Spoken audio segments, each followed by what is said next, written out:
तुम main hero हो, तुम नहीं आओगे तो मैं पार्टी शुरू नहीं करूंगी। औरत की आवाज में एक ऐसी नम और नखरा था जो पहले कभी उसमें नहीं दिखा था। पार्टी वार्टी छोड़, मुझे इन सब भारी भीड़ वाली जगह का शौक नहीं है। दूर एक बड़ी सीबीडी बिल्डिंग पर चल रहे सू ग्रुप के बड़े से ऐड पर मेरी नजर टिक गई। सू मैडम, अपना प्रॉमिस याद रखना, को पायलट की जगह मेरे लिए बचा कर रखना। फोन के दूसरी तरफ 2 सेकंड का सन्नाटा रहा, फिर वो अचानक बोली, लिंचन, मुझे अब कोई आगे वाली सीट नहीं चाहिए। मैं चाहती हूँ कि तुम इस गाड़ी के ड्राइवर बनो, पूरी जिंदगी के लिए ये गाड़ी चलाओ। क्या तुम तैयार हो? ये तो एक सीधा सीधा प्रपोज करना था। 1 सेकंड रुकने के बाद मेरी हंसी छूट गई। ये बर्फ जैसी ठंडी और कड़क सीईओ तो बहुत जल्द पिघल गई। पर इससे पहले कि मैं उसके मजे लेता, मेरे दिमाग में सिस्टम का भयंकर खतरनाक लाल सायरन बजने लगा। वार्निंग, डिटेक्ट किया गया है कि होस्ट ने फ्यूचर टेक्नोलॉजी का ज्यादा यूज किया है, जिसकी वजह से डार्क वर्ल्ड के ऑर्गेनाइजेशंस की नजर आप पर पड़ गई है। S class crisis alert. दुनिया के सबसे top assassin organization black mamba ने ऑर्डर एक्सेप्ट कर लिया है। टारगेट लिंचन, बाउंटी $100 मिलियन, करीब 800 करोड़। क्लाइंट जाओ फैमिली, जाओ यूतियान का बाप। काउंटडाउन 30 मिनट के अंदर पहली अटैक वेव आप तक पहुंच जाएगी। मेरे होठ पर जो स्माइल थी वो अचानक बर्फ की तरह जम गई। आंख की वो नम पूरी तरह खत्म हो गई और उसकी जगह एक भयंकर और फाड़ देने वाली कातलाना आग ने ले ली। जाओ फैमिली के बूढ़े कुत्ते, बेटे को मारा तो बाप फील्ड में उतर आया। सू बैंकिंग, पार्टी कैंसिल करो, अभी के अभी घर जाओ और दरवाजे खिड़कियां कस के लॉक कर लो। ब्रदरहुड के सारे बाउंसर्स को अपने विला के 4 तरफ खड़ा कर लो। बाहर चाहे कुछ भी आवाज आए, गलती से भी बाहर मत निकलना। क्या हुआ लिंचन? तो मुझे डराओ मत। सू वैंकिंग की आवाज एकदम डर से घबरा गई। कुछ नहीं। सर उठाकर मैंने दूर आसमान में घूमते हुए काले रंग के हेलीकॉप्टर को देखा। बस थोड़ा सा कचरा आ गया है, उसे झाड़ू लगाकर साफ करना पड़ेगा। इस बार मैं इस पूरे जियांगचेंग शहर के अंडरग्राउंड माफिया और किलर्स को बताऊंगा कि उनका असली बाप कौन है। जियांगचेंग का सीबीडी एरिया अभी भी नियॉन लाइट्स और शोर से भरा था, पर एग्जीबिशन सेंटर के ठीक पीछे वाले उस पुराने खाली पड़े फैक्ट्री एरिया में हवा जैसे शीशे की तरह जम चुकी थी। वो काला हेलीकॉप्टर सीधा फायरिंग नहीं कर रहा था, वो किसी भूखे गिद्ध की तरह 2 चक्कर काटकर 1000 मीटर दूर एक आधी बनी हुई खाली बिल्डिंग की छत पर हवा में ठहर गया। मैं उस खाली चौराहे पर ठीक बीच में खड़ा था।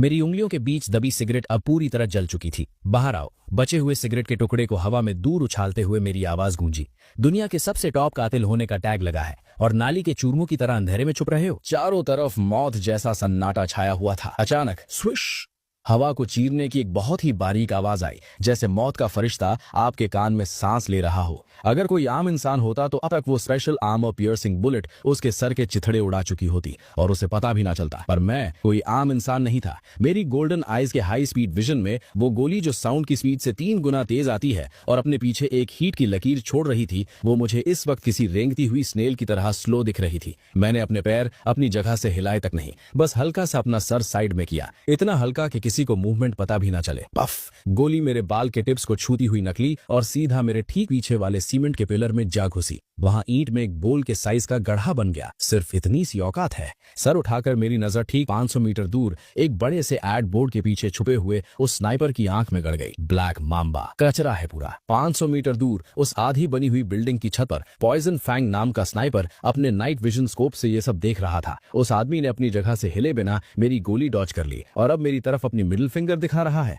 उस स्नाइपर की बॉडी का पूरा सूट ठंडे पसीने से भीग गया। कैप्टन, टारगेट नंबर 1 ने गोली डॉज कर ली है। रिपीट, उसने डॉज कर ली है। ये एक M200 स्नाइपर राइफल है। 500 मीटर की दूरी से ये कैसे हो सका है? उसके एयरपीस में उनके लीडर वाइपर की एकदम बर्फ जैसी ठंडी और हैरान आवाज आई। बकवास बंद कर। टीम बी और टीम सी अटैक करो। Close combat. उसे सांस लेने का 1 सेकंड भी मौका मत दो। Copy that. ऑर्डर मिलते ही उस पुरानी फैक्ट्री के चारों तरफ के अंधेरे से अचानक 12 काले रंग के भूत जैसे साए निकल कर आए। उन्होंने पूरी बॉडी पर एक्सोस्केलेटन टैक्टिकल आर्मर पहनी हुई थी। उनके हाथ में साइलेंसर लगी हुई सब मशीन गन्स और हाई फ्रीक्वेंसी वाइब्रेशन वाले खतरनाक चाकू थे। उनकी मूवमेंट्स एकदम किसी रोबोट की तरह परफेक्ट थीं। एक शांत भेड़िए के झुंड की तरह वो चारों तरफ से मुझे घेरने लगे। मैं उस चक्रव्यूह के ठीक बीच में खड़ा था। मेरे चेहरे पर डर की एक बूंद तक नहीं थी, बल्कि खून की प्यास वाली एक मस्त शैतानी स्माइल थी। सिस्टम, मुझे अपनी दुकान से कुछ खरीदना है। डिंग! डिटेक्ट किया गया है कि host S class battle environment में है। सिस्टम का स्मार्ट रिकमेंडेशन ओपन कर दिया गया है। 1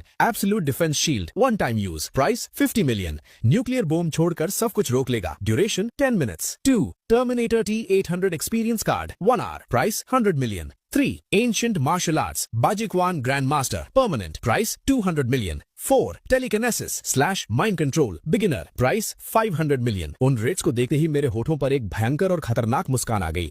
मैं ऑप्शन 3 चूज करता हूँ, बाजिकवान। 200 मिलियन फंड्स डिडक्ट हो गए हैं। बाजिकवान ग्रैंड मास्टर की पूरी मसल मेमोरी बॉडी में डाली जा रही है। डन। बूम। एक ऐसी भयंकर और खतरनाक एनर्जी मेरे पूरे जिस्म में दौड़ गई। मेरी हड्डियां किसी पटाखे की तरह चट चट बोलने लगी। मेरी पहले से नॉर्मल दिखने वाली मसल्स अचानक एकदम टाइट हो गई। एक एक मसल फाइबर में ऐसा लग रहा था जैसे पहाड़ तोड़ने वाली ताकत भर दी गई हो। उसी वक्त सबसे आगे वाले 2 कातिल मेरे ठीक सामने पहुंच चुके थे। उनके चमकते हुए वाइब्रेशन चाकू एक लेफ्ट से और एक राइट से ठीक मेरे गले और दिल की तरफ आ रहे थे। बहुत ज्यादा स्लो हो तुम। उनके कान के बिल्कुल पास मेरी ठंडी आवाज गूंजी। उन्होंने देखा ही नहीं कि मैं कब उनके गार्ड्स के ठीक अंदर घुस गया था। बाजिकवान आयरन माउंटेन लीन। मैंने मुक्का तक नहीं मारा, बस अपने कंधे को हल्का सा नीचे किया और लेफ्ट साइड वाले उस कातिल की छाती पर जोर से मार दिया। बैम। कचैक। एक ऐसी आवाज आई जिसे सुनकर दांत खट्टे हो जाएं। वो कातिल जिसने केवलार की बुलेट प्रूफ वेस्ट और मेटल का आर्मर पहना था, उसे ऐसा लगा जैसे उसके मुंह पर सीधा 300 की स्पीड में आती हुई बुलेट ट्रेन टकरा गई हो। उसकी पूरी बॉडी किसी तोप के गोले की तरह हवा में उड़ती हुई पीछे गई और सड़क किनारे बनी लाल ईंटों की दीवार को तोड़ती हुई आर पार निकल गई। बचे हुए 10 कातिलों ने जमीन पर घिसटते हुए ब्रेक मारी। उनकी आंखों में अब भयंकर डर और सदमा था।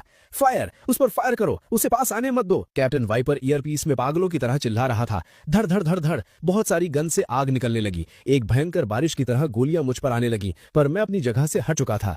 बाजिकवान के उस पावर लेवल पर मेरी स्पीड किसी भूत या बिजली की तरह हो चुकी थी। मैं उन गोलियों की बारिश के बीच से आराम से निकल रहा था। मेरी गोल्डन आईज अपनी फुल लिमिट पर थी। एक एक गोली की लाइन मुझे हवा में क्लियर दिख रही थी और जो गोली मैं डॉज नहीं कर सकता था, मैंने आगे हाथ बढ़ाया। टिंग। मेरा हाथ किसी बिजली की तरह आगे गया और मैंने हवा में ही उस मौत की गोली को अपनी 2 उंगलियों के बीच दबा लिया। मॉन्स्टर। ये कोई इंसान नहीं, मॉन्स्टर है। उस गोली को नीचे फेंकते हुए मैंने एकदम से हवा में छलांग लगाई। अब मेरी बारी है। अगले 3 मिनट तक वहां सिर्फ एक तरफा कत्लेआम चला। मैं किसी मौत के फरिश्ते की तरह था। मैं जहां से गुजरता वहां मौत होती। बाजिकुआन की सबसे खतरनाक और फाड़ देने वाली पावर को मैं यूज कर रहा था। थ्रोट पंच, एल्बो स्ट्राइक, अपरकट। एक एक मूव बहुत सिंपल और डायरेक्ट था, पर उसमें किसी बॉम्ब के फटने जितनी ताकत थी। उनके महंगे एक्सोस्केलेटन आर्मर मेरे आगे पेपर की तरह फट रहे थे। एक कातिल ने मुझे बजूका से उड़ाने की कोशिश की, पर उससे पहले कि वो ट्रिगर दबाता, मैंने एक लात से उसका पूरा हाथ तोड़ दिया। वो रॉकेट लॉन्चर जमीन पर गिरा और फट गया,